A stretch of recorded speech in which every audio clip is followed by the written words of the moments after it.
Right. Well, welcome everybody to the third and final session of the Anatomy of Conflict. And today we are going to talk about conflict in groups, conflict in systems, probably something that you all have been waiting for. And you were kind enough to kind of stay with me for the first two sessions. We've gone through I'm going to go ahead and share my screen to talk once again, just to be clear about our group expectations and our agreement in terms of one person speaking at a time, giving the person speaking your full attention, phones off or on mute, listen to understand and to learn, suspend judgment, speak your truth, and be willing to experience discomfort. And just wanted to make sure that everybody is still in agreement with those points. You can just raise your hand. Very good. Thank you very much. All right. I know that most of you have been through all three, but just as a refresher, um, recap a working definition of conflict. Conflict exists when a person has a need and that need is not being met. Once again, it's not the only, may not even be the best definition, but is kind of the one that I'm working on in these webinars. And so we talked about intrapersonal conflict. And the point is that without our own wholeness within ourselves, then one is disconnected and is in conflict with oneself. And what we are striving for is a wholeness where one is connected to one's thoughts and feelings and needs. The second session, we talked about interpersonal conflict, whereby one person is in conflict with, when one is conflict with oneself, right? One is more likely to be in conflict with another person. And we talked about making requests and not demands of one another, and focusing on the strategies to meet mutual common needs. So today we're going to talk about conflict in groups and systems. But I'm going to start talking about interpersonal relationship, me and my child, Tia, right? And when Tia was around 2, we added another person in our family, and that is Wesley. And right then, we created an emotional triangle among all of us. And one of the things that I have learned, and frankly, still learning, is that Tia and I, right here have a number one, the green line. We have responsibility and control over our relationship with each other. Wes and I have responsibility and control over our relationship with each other. And Tia and Wes have responsibility and control over their relationship with each other. And so um, I choose that because when we talk about triangle and triangulation, many times I feel like, oh, that's a bad thing not to triangle or triangulate somebody in. And I'm not saying that triangulation or triangles are inherently bad. Think about the situation when you're in a new group, or you've just come into a group and you don't know anybody. I experience a higher anxiety, when I am with a stranger and we're trying to like introduce ourselves, and like, what do I say and so forth. And I found that what I usually do is I almost always triangle in something else. It could be a shared interest or hobby, a task or activity, a mutual friend. Oh, do you know so and so, right? You know Terry Maples. Everybody knows Terry Maples. Or a place that we've lived or visited. And that really helps me, and I think the other person, to ease into the conversation. And I wonder, just very briefly, if you have also experienced something like that, or maybe not. I don't know. How triangling in something else actually can help in terms of lowering one's own anxiety in a situation.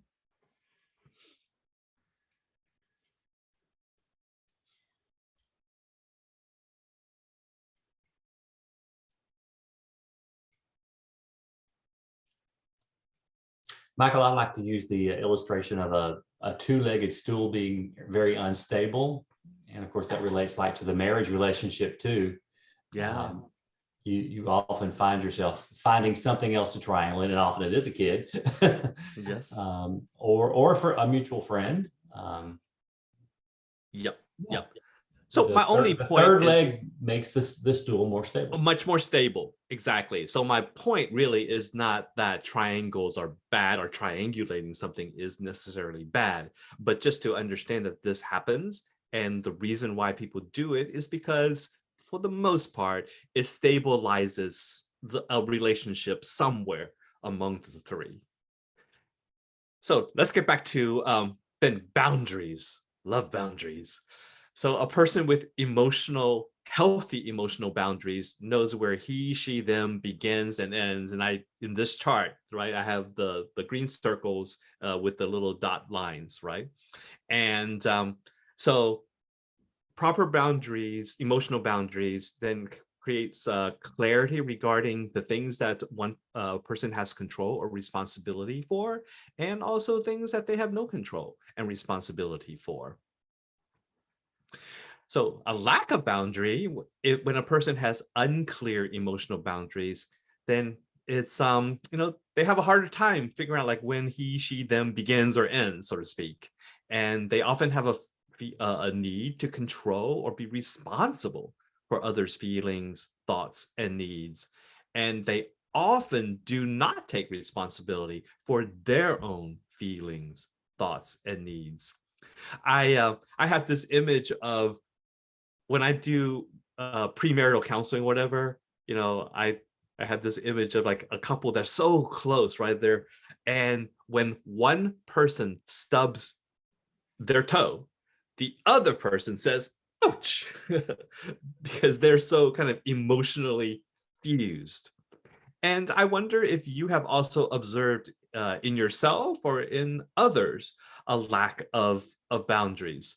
I know that, like for me, I'm going to talk about it a little bit more later on, especially with my own children. Right, the transition from them being uh, adolescent and now into young adulthood, I am still trying to calibrate like what are the proper boundaries that I have as a father when my children are now growing up to be adults or making their way adulting with the challenges that it all has have. So I wonder if anybody else would want to share. Well, Michael, when you put that up there, I began to think about my grandchildren who are 11. The two of them are 11, and the other one is 7. It's interesting to see how their boundaries just bounce all over the place, regarding each other. And one encompasses the other two, and the third Yes. one encompasses the other two, and and yet the adults tend to, from experience, know a little bit about more where their boundaries are or their mate's boundaries are. The Yes. children haven't yet learned that. Right. That's just part of that developmental stage, right? That they Right. and frankly we all have to go through, and some of us it may take a little bit longer. I have to say that this is still a lifelong journey for me. I wish I had clearer boundaries still. So, yeah, thank you so much. So here's a brief case study illustration, a conflict between Tia and Wes. And this was, Tia is a very strong introvert. And even at a young age, Tia really needed alone time. Wesley, as a younger child, has high energy, more of an extrovert, and would just bounce in and bounce out like Tigger, and would you know, just go right into Tia's room and say, hey, Tia, let's do whatever. And after a while, Tia would just in exasperation say, Wes, stay out of my room.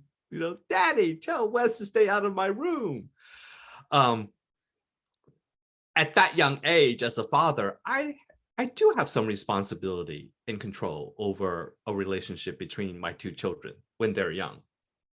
But as they grow older, I'm understanding that my really influence and responsibility decreases, and that my two children, have increasing responsibility over how they manage the relationship between each other. And I have to help them perhaps, but I really have to let them figure that out for themselves, as painful as it may be for me to watch. And so there's that. So as the kids grow up and mature, the more I try to either expand or keep the boundary of responsibility and control over Wes and Tia's relationship, in other words, I'm kind of over functioning for them, the more frustration and conflict may arise in this group of three people. And the leg, in quotations, of the triangle connecting Tia and Wes is called the burnout leg of the emotional triangle for me. What I mean by that is, in this situation, hypothetically, Wes and Tia are in conflict with one another. And the more I try to, make sure that they love each other, they don't fight, all of that,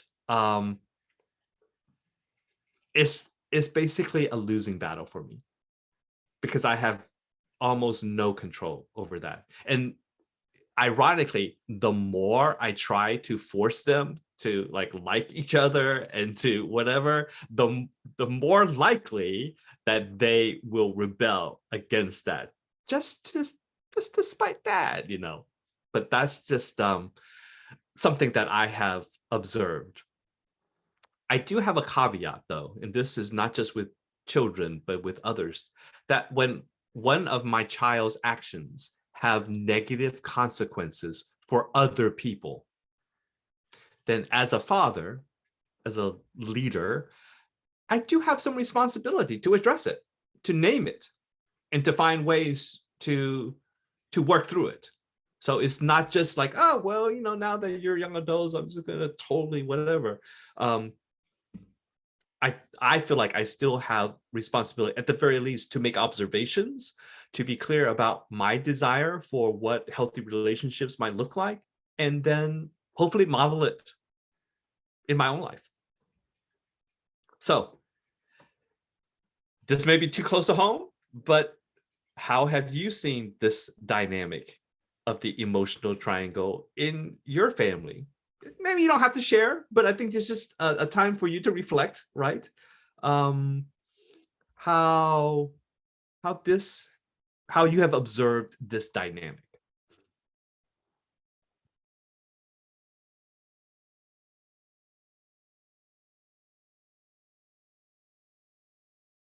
All right. Michael, I know the dynamic is alive and well in every system, but in our own system, I totally agree with what you're saying in terms of the parental relationship and putting responsibility for the relationship between children where it belongs. It's really hard for a parent not to want your kids to be close and for that relationship to thrive and last past childhood. So you're very concerned about how they're relating to one another. But I think in our system, I have discovered that good and powerful questions go a lot further than making observations. Oh, great. Talk more about that. About the functioning. So as a coach, I know you do that. And I know that has worked much better in my context, so that they can, through that good question, discover for themselves. Mm-hmm. Mm-hmm. Thank you so much, Terry. Won't explicitly talk about questions, but in one of the final slides, I'll mention that a little bit too. Okay. Anybody else before I go on? Let's move on right along. So the burnout leg of the triangle does not necessarily even have to be between individual people. So true story, my kids do not like onions. So they're in cahoots. Laura says amen. And I personally like them. I cook with them and so forth, right? If I try to convince them to change their relationship to onions, right? I'm working on the burnout leg because I really have no control over Wes and Tia's literal taste, for certain foods. And once again, the more I try to be willful about it, they're always going to win. I don't understand why. They're always going to win. And I'm just going to get frustrated. So there's that. Onions, very trivial example, but these are actual examples in our own family. And grades, going to college, choice of friends, whether to smoke weed or not. Frankly, God. All of those things have hooked me in wanting to be more willful and controlling in terms of my relationship to my children. And it continues to be a journey for me. So there you go. You notice that now I've upgraded their pictures to current and also me much grayer than the initial pictures. So now I want to kind of then switch to, what about conflict between two church members, right? So I'm just going to think about it in terms of the perspective of a pastor with healthy boundaries. And so you can see the gray circle, and knowing when that metaphorically the pastor's self begins and ends. The pastor will avoid being triangled into something that is not her responsibility. In doing so, the pastor may risk disappointing member one by not taking responsibility for member one's feelings. And as a result, might actually experience somewhat conflictual relationship for refusing member one's demand, but will not personally spread member one's anxiety throughout the church.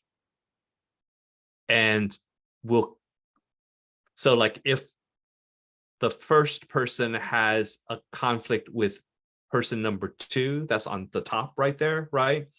The pastor tries to remain connected to both member one and member two.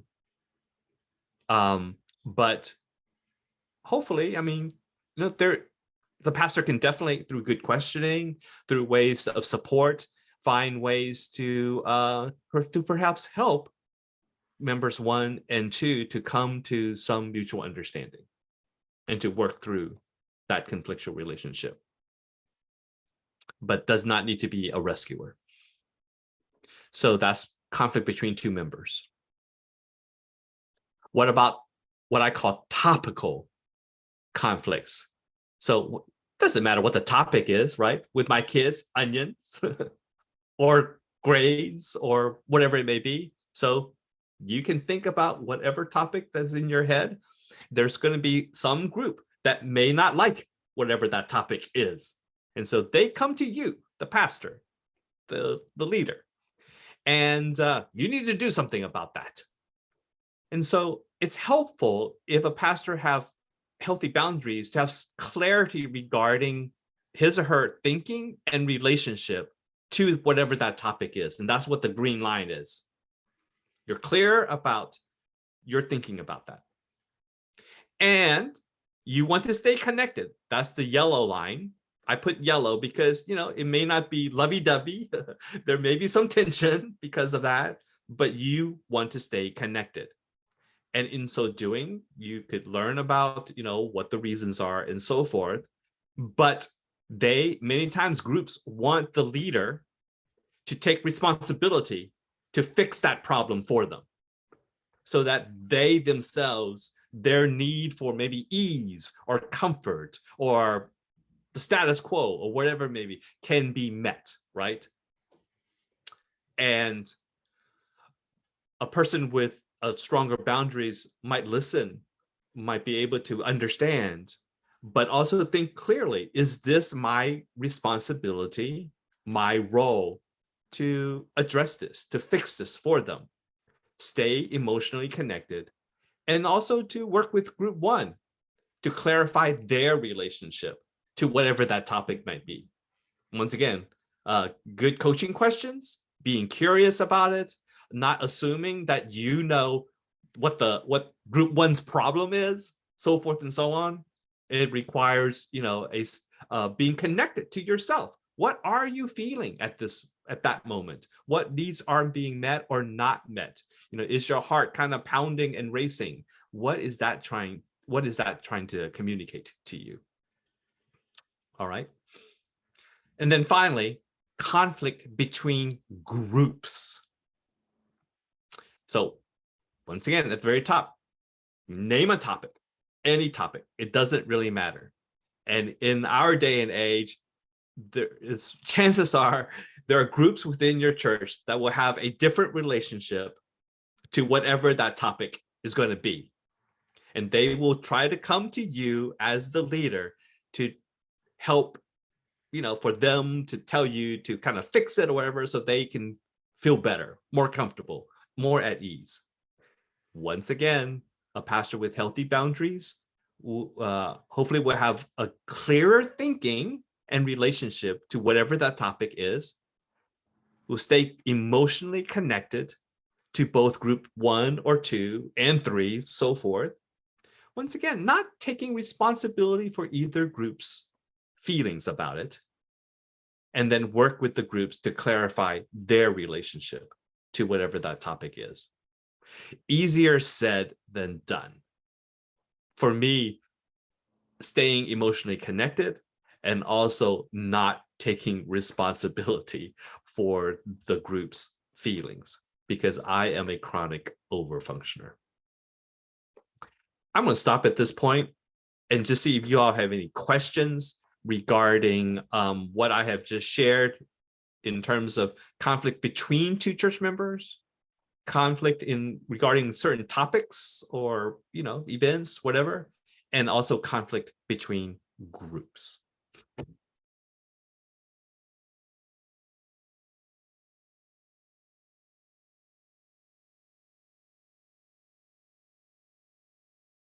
Seems like you guys are kind of thinking and so forth, and that is okay. And so at this point, I'm going to choose to go on. At any point, you can stop me, right, and ask questions. So let me ask one thing, Michael. Yeah, sure. With the conflict between two people, I can't remember if it's between two people. Somewhere along the way, you had mentioned, so number 4, not personally spreading member 1's anxiety through the church. Mm-hmm. So is there an equivalent to that in the other two conflicts? Oh, yeah.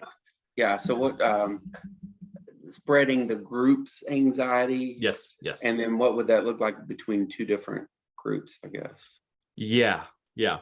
So yeah, I should have added that to all of the other slides too, because anxiety and conflict can be like a virus or a contagion, and people catch it, and then it can then spread throughout a group, a system, an organization, and so forth.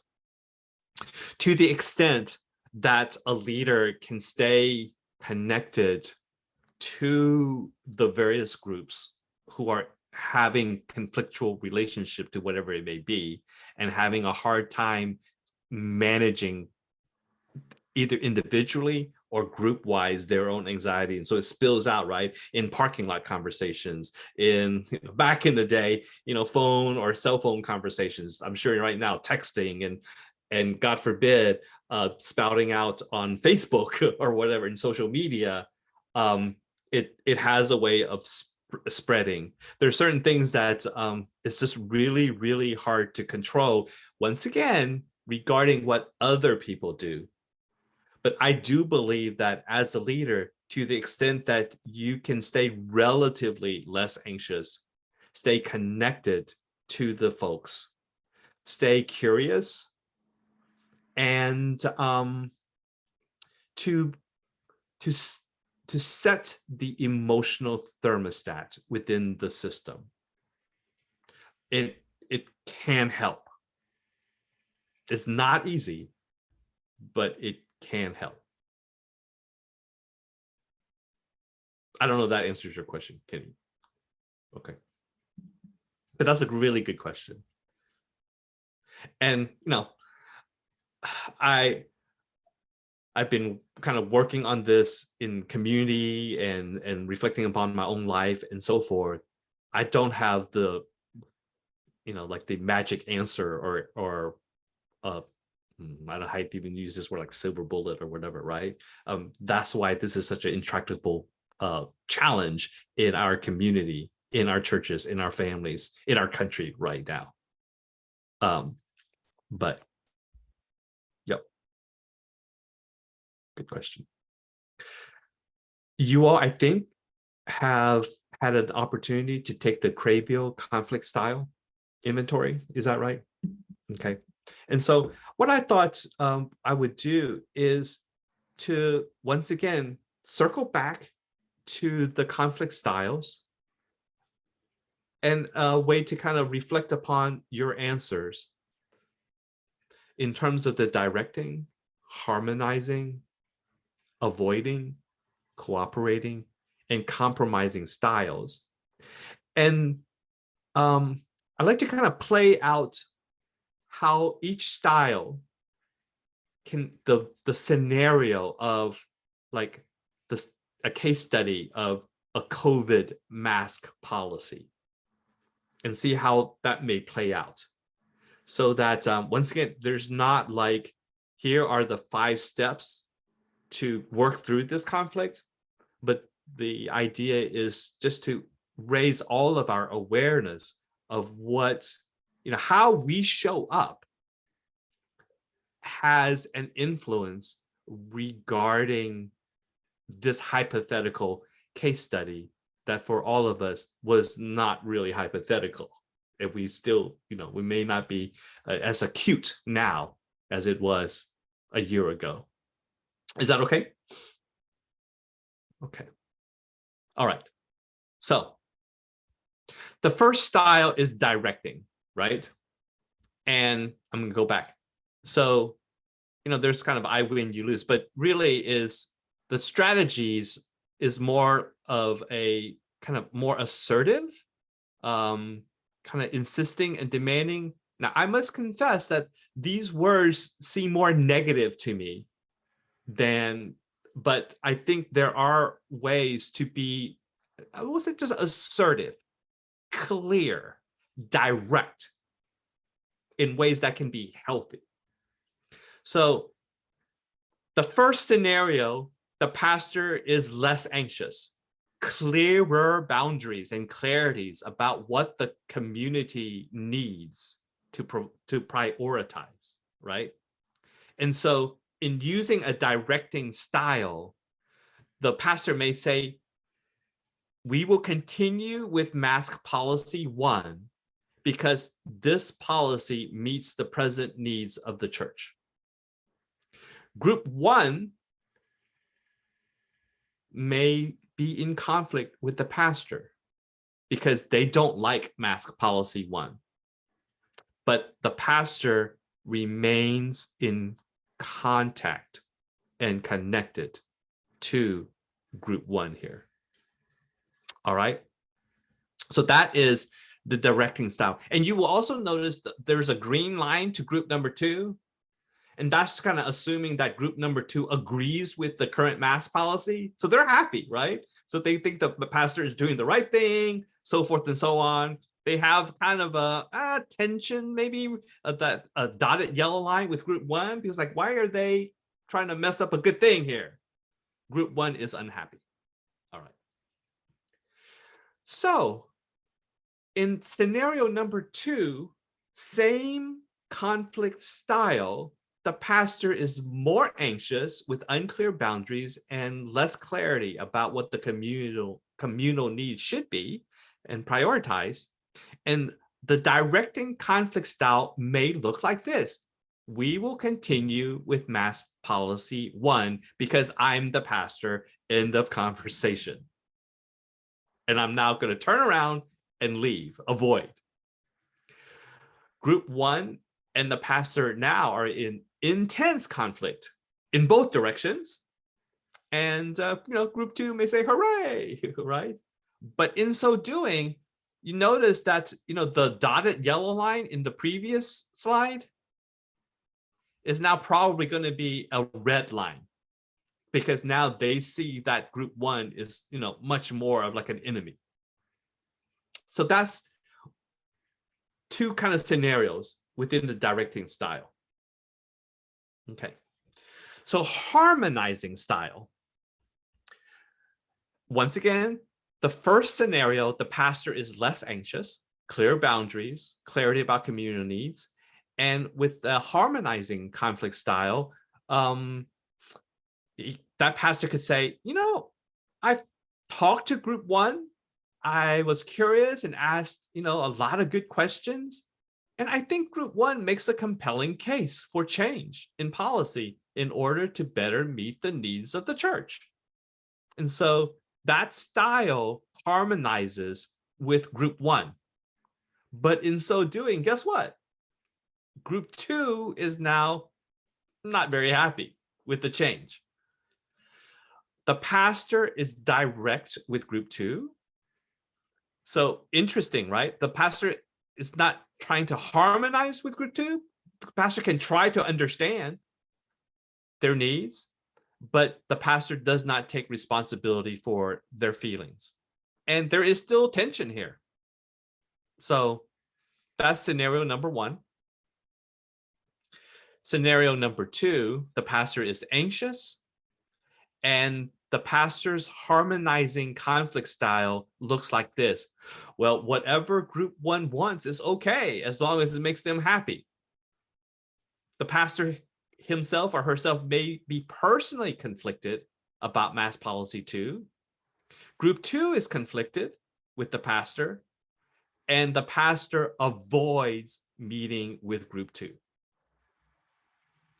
So that's the harmonizing style. So do you see how if a person uses one style with one group, depending on the level of anxiety, that person may use another style with another group in order to avoid or to be assertive,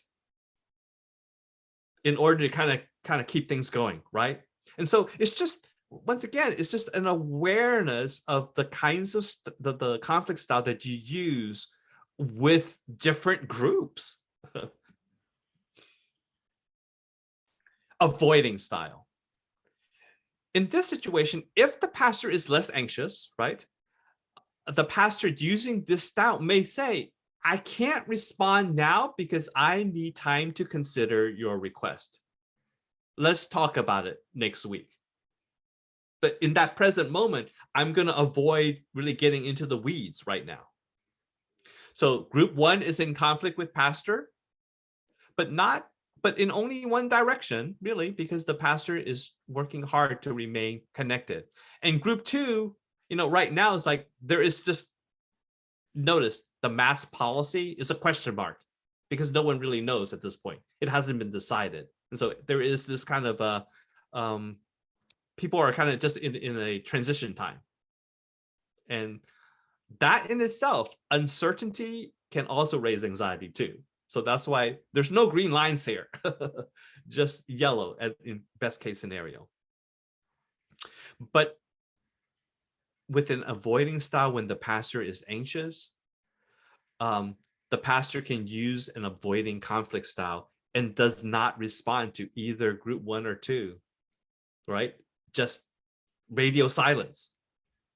And the pastor is conflicted about a clear mass policy, avoids making a decision that will not please everyone. And so just kind of trying to scramble to find something that he or she can use so that everybody is happy. But the whole system is anxious due to a lack of clarity. And many times the pastor tries to get someone else to make the decision. So the avoiding style for an anxious person is somebody else make the hard decision. The cooperating style. When the pastor is less anxious, a cooperating conflict style may sound like this. I'm unclear about what is the appropriate strategy. I invite groups 1 and 2 to work with me to form that policy. Pastor, groups 1 and 2 are not attached to any particular strategy until communal needs are clarified and different strategies considered. This requires a pretty high level of emotional maturity, self-differentiation, and an ability to kind of self-regulate so that folks are working from their prefrontal cortex instead of reacting. It is a challenge. Many people think, oh, cooperating style is, much preferable because the pastor then creates a container. So here is where leadership, a pastor using a cooperating style can exhibit leadership by creating a container for diverse groups to stay connected. The pastor actually orchestrates the conflict, not avoid it, not try to just get through it, but in some ways actually tries to not necessarily fan the flame so much that it blows up, but not afraid to ask the kinds of questions to clarify exactly where the differences lie among individuals and groups. So to bring their differences in feelings and needs and strategies to the light of day, and is not afraid of those differences. And that everyone is responsible for their own feelings, thinkings, and need, and at the same time being open to diverse strategies to meet communal needs. In a cooperating style where the pastor is anxious, many times the pastor uses this cooperating style, but is fearful of negative feelings and conflictual energy of groups. The pastor may then be even more anxious when there doesn't seem to be a consensus regarding strategy is being formed. And when a pastor is anxious, that person is unable or unwilling to use other conflict styles to decide. And so the whole system is anxious due to lack of clarity, and pastor then tries to get someone else to make the decision. I've been there because I say, I want everybody to have a voice and so forth. I don't want to be the dictator, the authoritarian to make a decision. So we all need to come up with something. But when the group cannot, for whatever reason, come to any decision, I have found that I was unable and unwilling to say, as the leader of this group, it seems like there is no consensus. To the best of my understanding right now, I think this is the strategy that we need to adopt. And here are the ways that we will implement that. I failed to become more clear and directive because I was scared.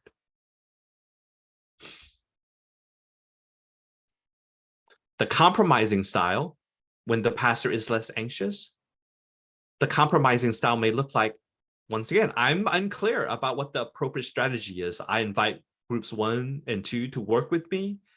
And here, to find a solution that might not please everyone, but hopefully that we can all live with. Some holding our nose and going to it, while others saying, yeah. And so pastor groups 1 and 2 are willing to win some and also to lose some. But when the pastor is anxious and using a compromising conflict style, once again, is that fear of negative feelings and conflictual energy, right, in the group. And here, the compromise is almost always in favor of the group with more power, more money, and more people. So that compromising style may very likely be inequitable for minority groups. And I have seen that in our local governments, in our society. So that is a lot that I've just, put on you all. I wonder if anybody have any thoughts or, oh, just to let you know, you will have a handout with all of these slides of the various 5 styles and so forth, so that you can kind of look back upon it, right? Because I just know that this is too much to really process. And yet I'm going to pause and see if you have any questions. Michael, would you say that that very last bullet point, a pattern, I got to move people's faces so I can read it. Sorry. That's okay.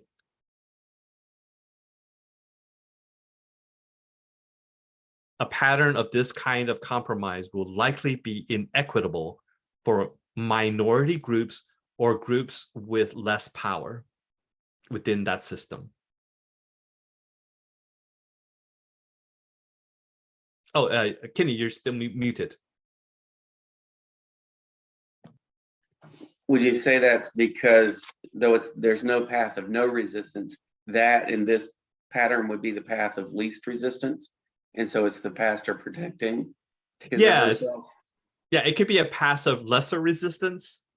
And for the leader in calculating, right, what is going to cost the leader, going against a group that has more power, influence, and frankly could fire you, are motivations to compromise and harmonize in that direction.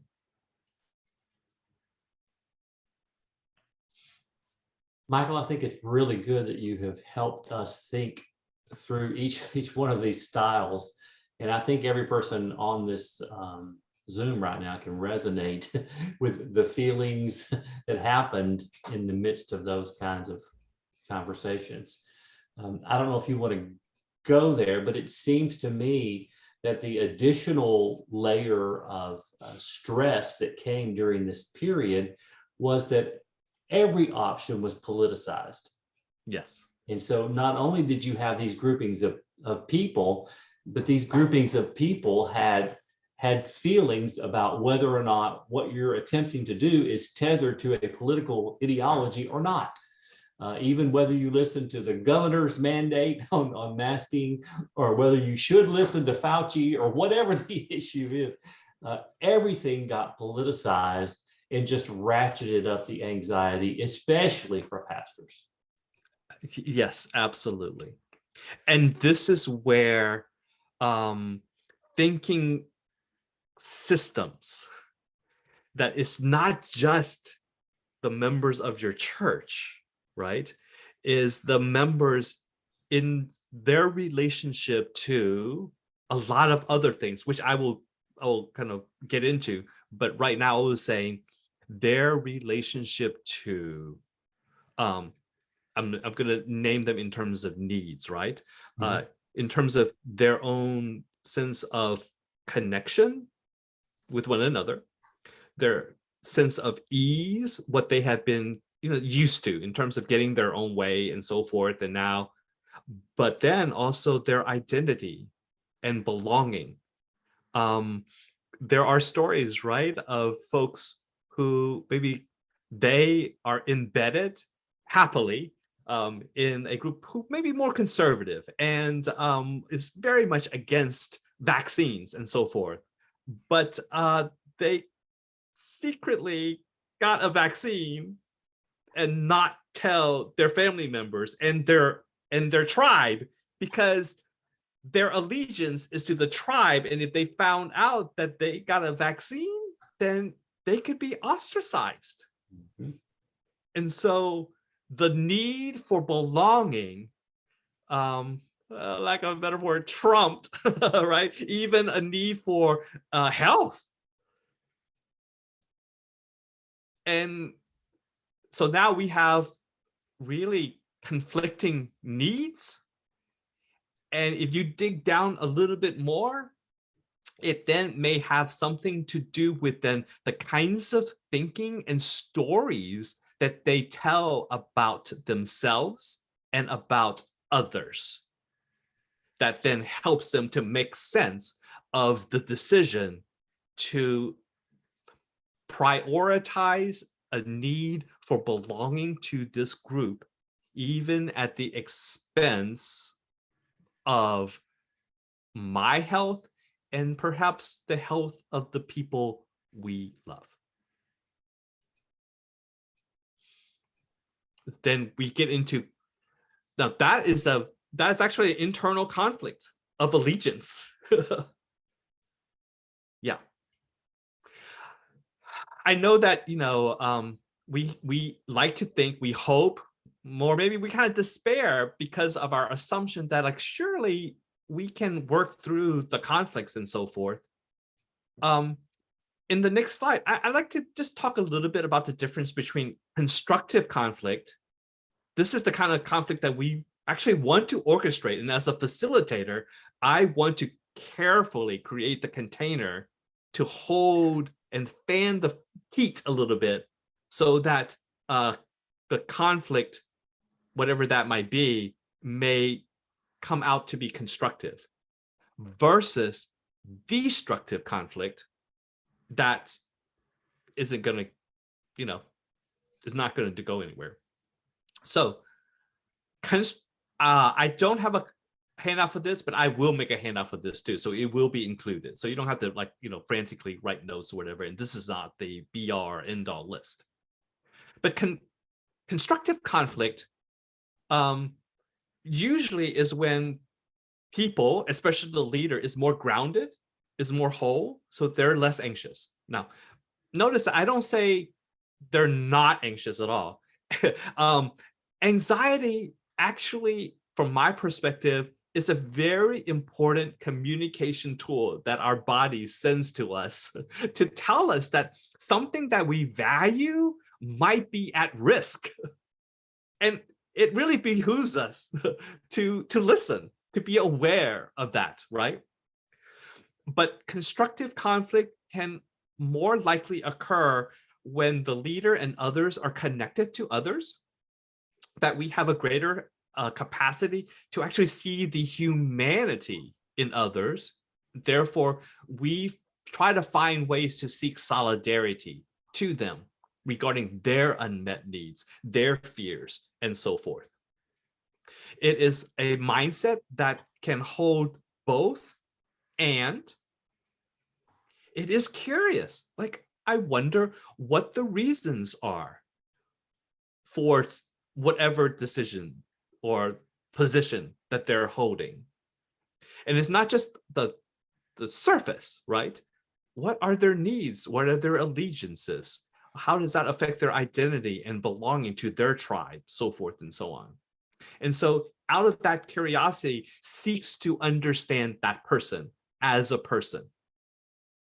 And it is from there that I think when you know somebody else relates to you, not as somebody to conquer, to proselytize, to convert, but somebody who just really, with curiosity, really tries to understand you, I know that I am much more willing to be vulnerable and to explore, like, so this is really what I need. And then there could be a continuum of responses. Once again, it may not be something that I would just say hip hip hooray, but that perhaps I could live with on this day, but we might be able to move toward other responses along the continuum, right? And so as that happens, that kind of constructive conflict provides a movement to a destination. There's movement.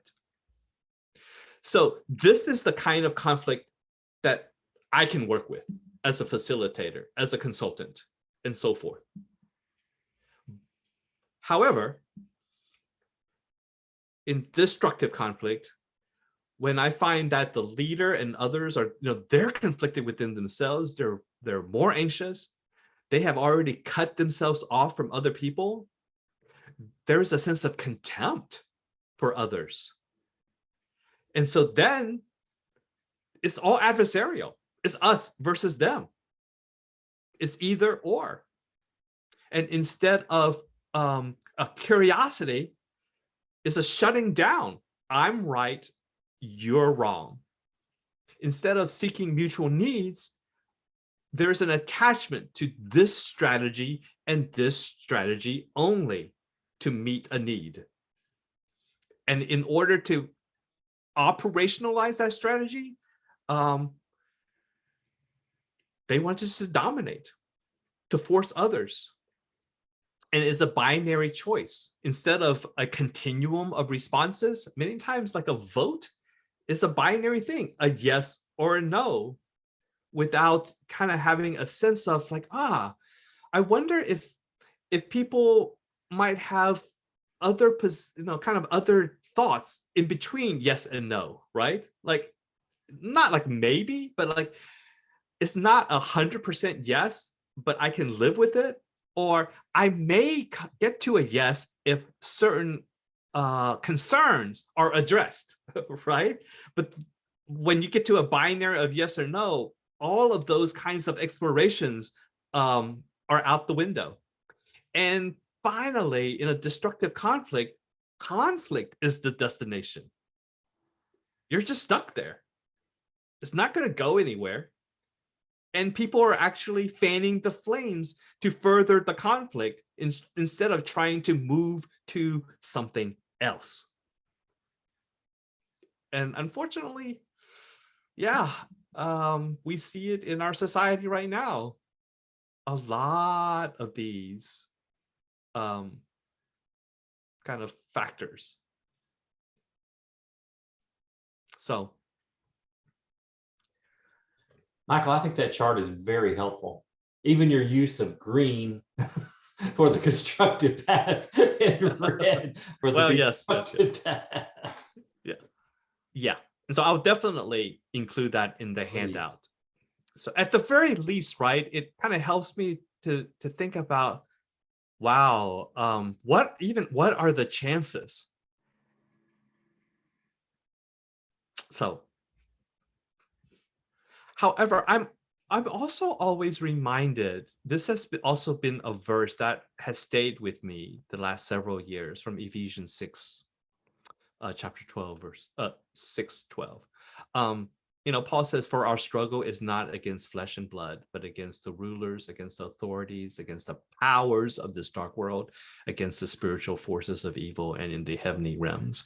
And my interpretation of that, with a systems lens, right, is that so much of what I am seeing and so forth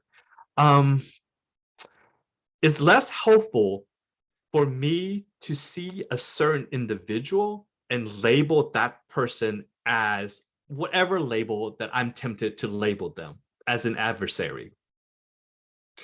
It's more helpful for me to see that that person and me are actually embedded into a system that actually, encourages us. In some ways, almost needs us to be at odds with one another. When that happens, I see that, instead, I want to give you an example. So it's a way to zoom out onto a wider lens, right? To see how systems contribute to whatever conflict we may be experiencing. My dad has heart disease. He has had, a quadruple bypass surgery decades ago. If you just think about things individually, it's tempting to just blame the heart. My dad has a bad heart. And so, but the system, the society contribute to this. It could be, doctors have told us, diet, exercise. It could be our genetics or generational transmission. It could be stress. We live in a society where there is a ready and easy access to like high fat, high sodium, so forth and so on, right? Compared to societies in the Mediterranean. They have a Mediterranean diet, and their instances of heart disease is a lot lower. And so you can blame the heart. You can even have a heart transplant. But if diet, exercise, stress, society, so forth don't change, guess what? That new heart is going to develop disease. So now, is it much harder to kind of address all of those other things, right? As well as the heart? Yes. But it just helps me then to go back to here, to have a less adversarial us versus them mentality toward the people who vehemently disagree with me, who I think they're actively trying to dismantle democracy. I can't control them, but it does do something to my psyche and my heart. And so, yeah. And then the principalities and powers, right? Is not just the things that we can see, but if you peel the onion layers, we begin to address questions of identity. Who am I actually? So many times, like my struggle with my kids, it's like, am I a good dad? And what would a good dad do in this situation?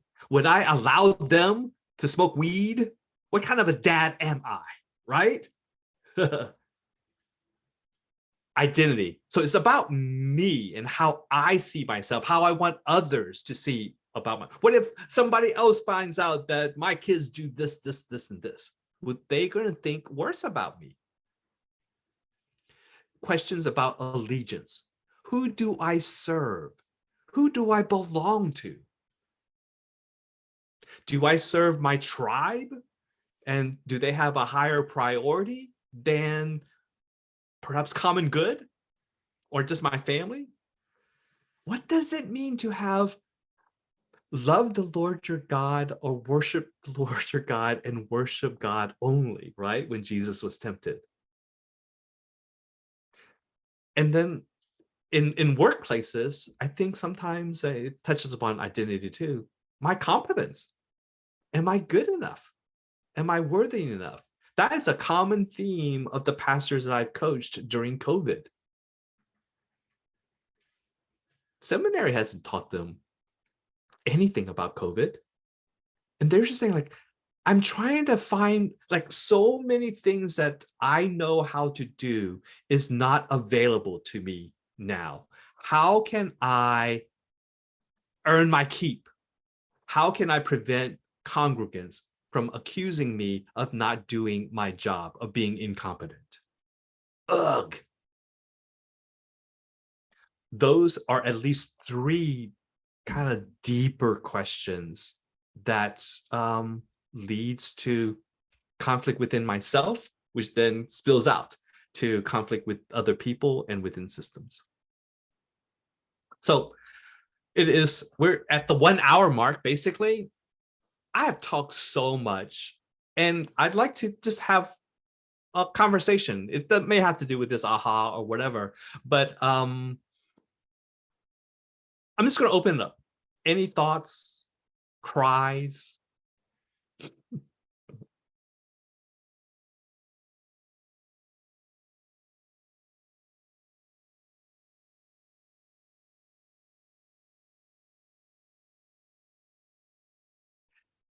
I think I have a couple more slides too, which also illustrates even deeper the complexity of systems. So in some ways, this seminar is just a downer, right? It's like you're here looking for solutions, and I'm just here to say, my goodness, this is really, really hard, really, really complex. But I hope to kind of give you some tools to be able to see things a little bit clearer, and so that you might be able to manage yourself in a more healthier way as a leader. Michael, I'll share one thing that's kind of the aha for me. Going back to last week and then how you brought it into this week, the idea that that there's not always one of these: directing, compromising, cooperating, harmonizing, avoiding. There's not one that's always right in every situation. And so like the permission to say, while I might tend to feel like at my best I do one of these, there might be a situation which I need, for the sake of the group, to do the other. And so not trying to live up to the person who always is the perfect compromiser or the perfect cooperator, but sometimes it's okay to just be the director. Yeah. There might be a moment where you need, I'm not sure what this one would look like. It seems like avoiding is always bad, low goal, low relationship, but there might be a point where you need to step back and say, okay, y'all two need to just take some ownership, and yes, and you've got to do it. You've got to work it out. I'd love to help facilitate that, but you're at such a point where you're beyond my help right now. Mm-hmm. So the idea that we can move in and out of these intentionally has been my aha. Yeah, thank you for that. That actually has been my aha too, even as I struggle to like find ways to operationalize the styles that I'm very uncomfortable with. Yeah. And I stumble and so forth trying it out, right? But with any new skills, I think that's also to be expected. Michael, I have observed the challenge of this particular case scenario that you raised, that there was such spiritual certitude on both sides of the issue of masking. If my spiritual leaders trusted God enough, they wouldn't be worried about these things, and we would be gathering again, and we would get back quicker. Versus, we are sending a powerful message to our community that we are about beloved community, that we care for the common good, and we seek to protect all. And the sense that spirituality was wrapped up in both packages, which I know made it so much harder for spiritual leaders of congregations to tease that out and to navigate those certitudes, as it were. So watching it from the inside and from the outside and talking to clergy, it seemed to me that was one of the pieces that was really, really hard, because we could not get away from us versus them, or get away from ideologies that were driving that. Yeah. Yep. Yeah. When we, and this is all of us, right? It's not just one side or whatever. When we have a higher allegiance to a particular ideology, then it just makes it really, really hard to have any movement and progress in terms of working through differences. And when we are so attached to either a certain identity or a certain belonging to a certain group, that also can be very, very hard. But that's what systems do. It keeps the homeostasis. Well, what it accentuated, it seems to me, that within individual congregations, almost Sunday school classes became identified with an ideology. And so as much as you're trying to speak the truth of what Jesus said, he prayed that we would be one, it fostered an us versus them perspective, and it created those jagged lines even among our classes. And that's really tough. Yep. Yeah, thank you.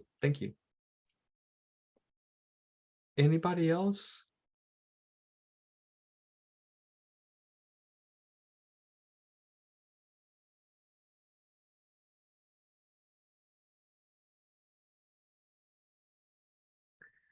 We have oh, Kitty, do you have anything to say?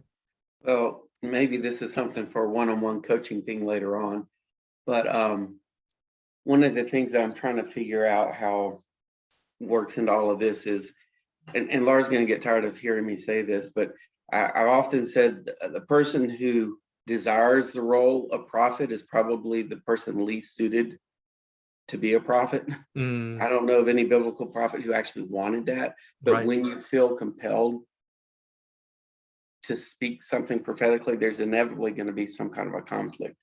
And so just kind of a personal struggle of knowing when, to go that directing route for the sake of, but anybody can play that card. The Lord told me.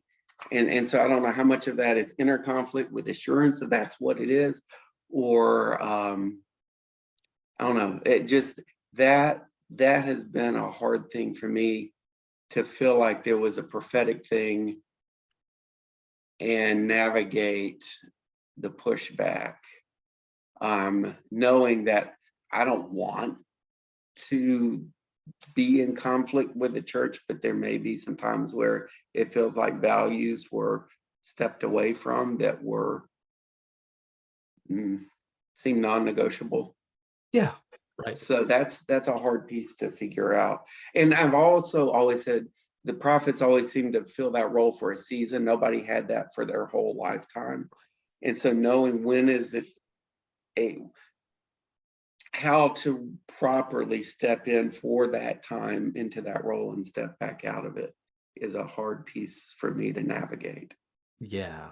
And I know calling is involved. Obviously, calling is the forefront of that, but living out that is not always cut and dry. Yeah, thank you for sharing that. Recently, I have come to realize that that prophetic role, right? Sometimes it depends on like whose perspective. When I read the prophets in the Bible or whatever, many times the prophets are speaking truth to power. But for those who are oppressed and downtrodden, that prophetic move that is perceived as prophetic by the powerful and the privileged is seen as deeply pastoral by the oppressed. And so that has really kind of helped me, and sometimes there's a temptation to be like prophetic and punch down. The question is like, and many times I see, right, there are many people who say they're prophetic, but they're actually punching down prophetically to the people who are already downtrodden, instead of risking a lot to speak truth to power. So there's that too. It actually may not have any relationship to what you've just said, but it did stimulate that thought in my mind. The other thing that comes to my mind, Kenny, have you seen CBF's new resource, Seeing Through the Eyes of Jesus? I was a part of that design team, and that team was very much focused on what we're observing is that often Jesus has kind of been kicked to the curb in many of our churches. In fact, if you look at the value statements of a lot of groups, not even there. So it's time for a refocus and an attempt to see through his lenses, to look at his values, his convictions, and let those be the shapers of our theological understandings. And sometimes that takes us out of the position of having to be the one who is doing that work, because just let Jesus' words speak and let people see how those words are truly being spoken to power as well. Yeah. Really motivated by Peter walking on the water and taking his eyes off Jesus. So if our churches have literally taken our eyes off Jesus, we too are going to sink.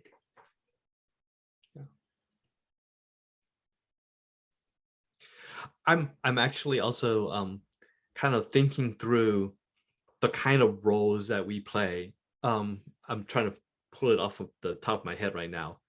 There's a prophetic role. There is a pastoral role, a healer role, kind of an organizer role, and a creator role. And I'm working on kind of a rubric in terms of how like each role has its place in life, in ministry, in kind of social justice work. And so, Kenny, what you just said also like reminded me like, oh yeah, we can show up, right, with these various kinds of roles. Prophetic, yes, or a healer, or a teacher, or an organizer. And how we show up, and there's no one right, just like those conflict styles, there's no one right way to do it too. There are benefits, but there are also challenges to each role. And if it's only one role that we can do, then we're like a hammer and everything looks like a nail, and there are other times when maybe a screwdriver or a wrench or something might be more appropriate.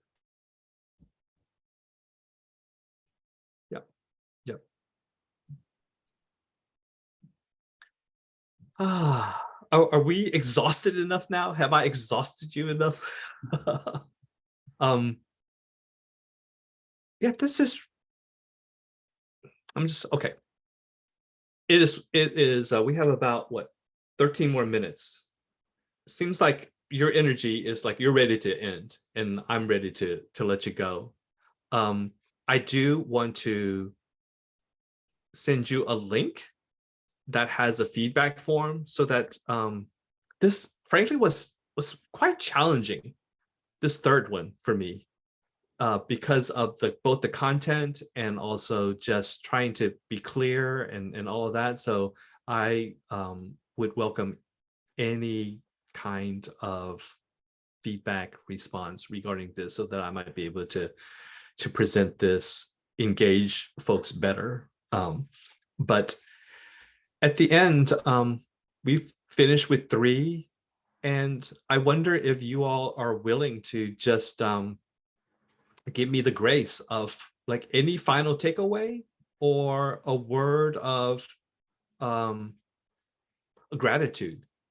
I'm grateful that you're here.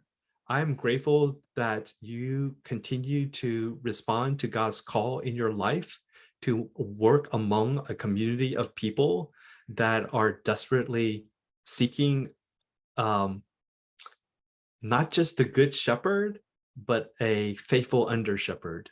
And that is the work that you are doing in a highly anxious, tumultuous, uncertain time. I'm grateful for you.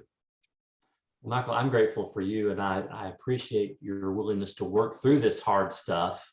It didn't look hard as you presented it today.